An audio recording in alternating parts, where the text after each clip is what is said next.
is Take a Stand. The following takes place between 4 p.m. and 5 p.m.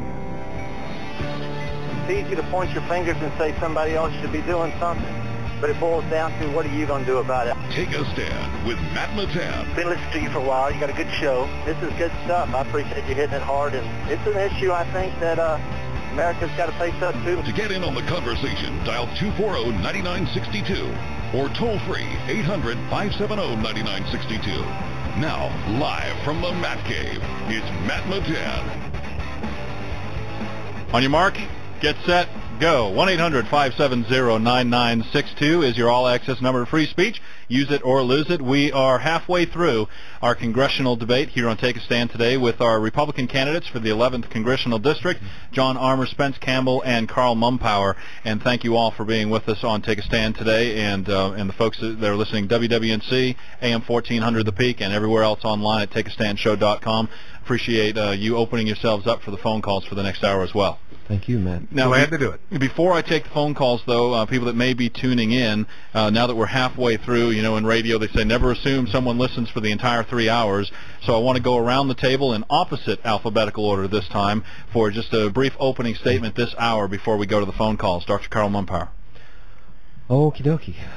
Make a promise to the folks of Western North Carolina that when I go to Washington, my words will be matched by actions.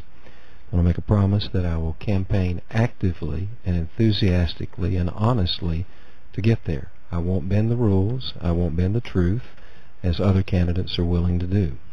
I will not betray the values of the people of Western North Carolina. I will be an agent for change with the courage to fight what's wrong. I'll pursue what I call the American success equation: liberty, opportunity, and responsibility. It's those three words that will filter my actions going forward. All right, Spence Campbell. Thanks, Matt. I believe that government exists to serve the welfare of the people, and to the extent that our government hasn't been doing that, I will go to Congress and redirect their efforts to ensure that they focus their policies on the well-being of Americans. And I'll do that by recreating what's in the Constitution when it comes to citizen legislator. I think the current model of that is servant leadership, and I believe that the founders intended that the representatives serve the people and be the link between the people and the government, and that's exactly what I'll do to re-energize the partnership between the representative and the people to ensure that the needs of the people are what the representative is working on in Congress. All right, and John Armour? I'm John Armour. That's A-R-M-O-R. There's no U in the real name. That came over from Ireland. I'm having my campaign literature printed this week, and it does not show my 4 children and my 8 grandchildren. And that's not because I'm not proud of them, but because they're not running for Congress. All you'll find in my materials and on my website is my background, both in and out of North Carolina, and my ideas about how to serve you.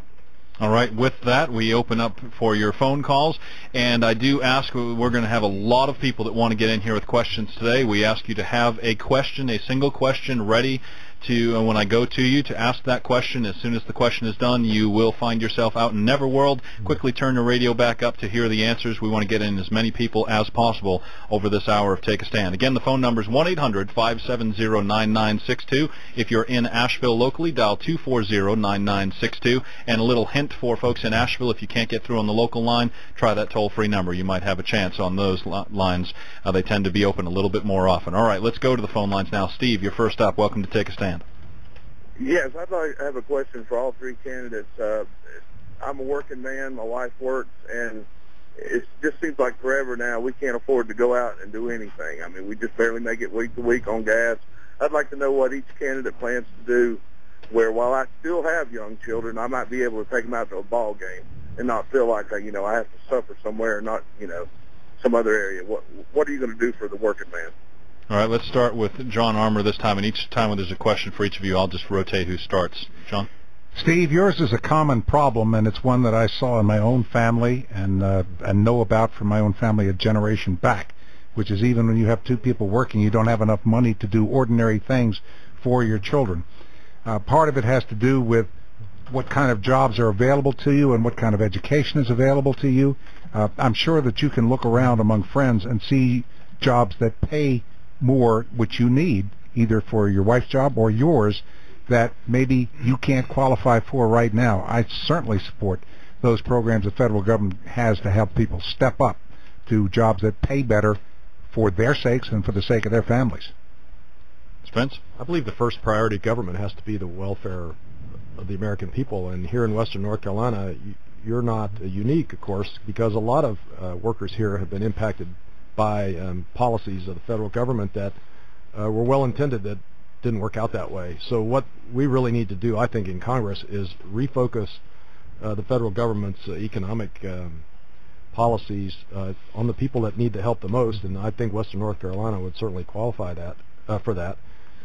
Education is a key part of that, and the presence of jobs. And I know that there's an effort underway here in Western North Carolina, for instance, with economic development to bring in manufacturing plants, but not the kind of manufacturing we used to have, the kind of manufacturing that exists in the global economy, high technology, things like that. And I know also those companies that are coming here are creating partnerships with the community colleges to train workers for those jobs in sort of a crash course approach, at least in one case that I heard of in a county out west of here.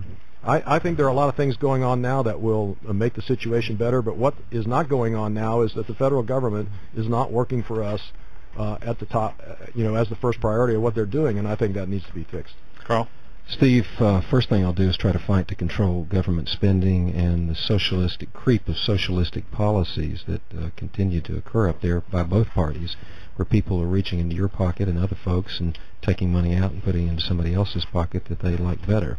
I believe in big people, not big government, and I will fight for that. I'd like to get government out of our way. If you're looking for someone to go to Washington and bring pork back to Western North Carolina, you need to vote for one of the other guys. I'm not going to do that. I'm more interested in keeping our money in our pocket and stopping them from taking it, skimming it, and sending it back selectively. Jobs are job one.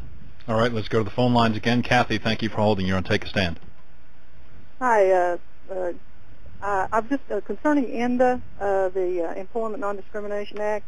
Where potentially a person of either sex could be teaching child one day, one sex, be at one sex, and then come back in and be in a different, have a different sex there. There'd be a man or a woman, and or vice versa. And what is your all three of you?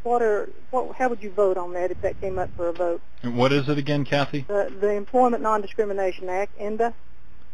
All right, and we'll start this time with Spence. Well, I have to admit I'm not familiar with it, but I think the general principle, if I understood your question correctly, was for me that it doesn't matter what the gender is of the teachers that are in the school system, and I wouldn't understand why that would be an issue. Carl? Shouldn't come before us, again, big government or not. If it did, I would vote against it.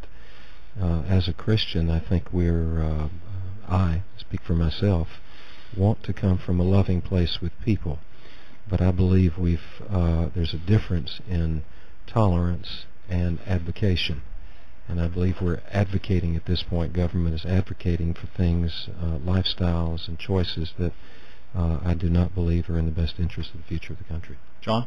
Kathy, the law you're talking about is introduced in the House of Representatives, and the unions heavily support it. And the unions supported Heath Schuler last time in 2006, and they're supporting him again in 2008.